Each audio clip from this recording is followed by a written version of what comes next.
The recently deceased of an anonymous French town suddenly returned to life, calmly streaming forth from a cemetery in a silent procession.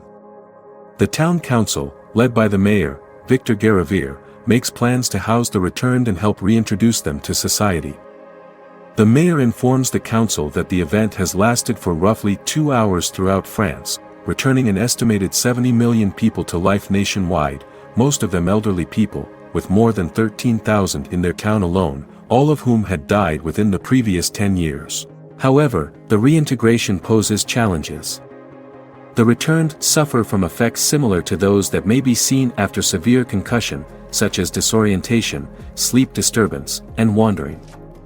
Former professionals among the returned are moved to menial jobs when it becomes clear that, although they can perform rote tasks, they can no longer engage in spontaneous problem-solving or planning, and that even their apparent consciousness may be an illusion.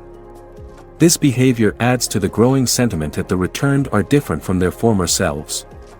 However, while the returned generally function sluggishly during the day, a doctor named Gardet, Frédéric Pierrot, has become suspicious of the returned after observing some of them clandestinely attending animated meetings, conducted in the middle of the night, during which their symptoms seem to disappear. Nonetheless, the returned reunite with their former loved ones, the mayor's wife who had died from cancer, Martha, Catherine Sammy, with the mayor, a 6-year-old boy, Sylvain, with his parents, Isham, and Veronique, a young man, Matthew, with his wife, Rachel. Rachel is initially reluctant to see Matthew, until one day he follows her home, acting as though he never left. Rachel eventually accepts him, and the two make love. In addition to the nocturnal meetings of the returned, Gardet also observes the gradual reunion of Rachel and Matthew with growing concern, but when he tries to warn her of possible danger, Rachel rebuffs him. One evening a series of explosions tears through the town, apparently detonated by the returned in an act of mass sabotage but without inflicting any casualties. In the chaos, the returned head for a network of underground tunnels. The mayor attempts to stop his wife from leaving with the rest but begins to feel ill and, after Martha urges him to give in, apparently dies, only to appear later in the tunnels among the returned.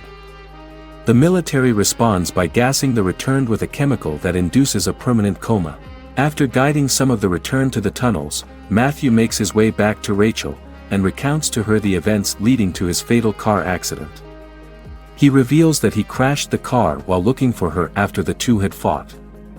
Rachel follows him into the tunnels, tearfully kissing him before he disappears into the darkness.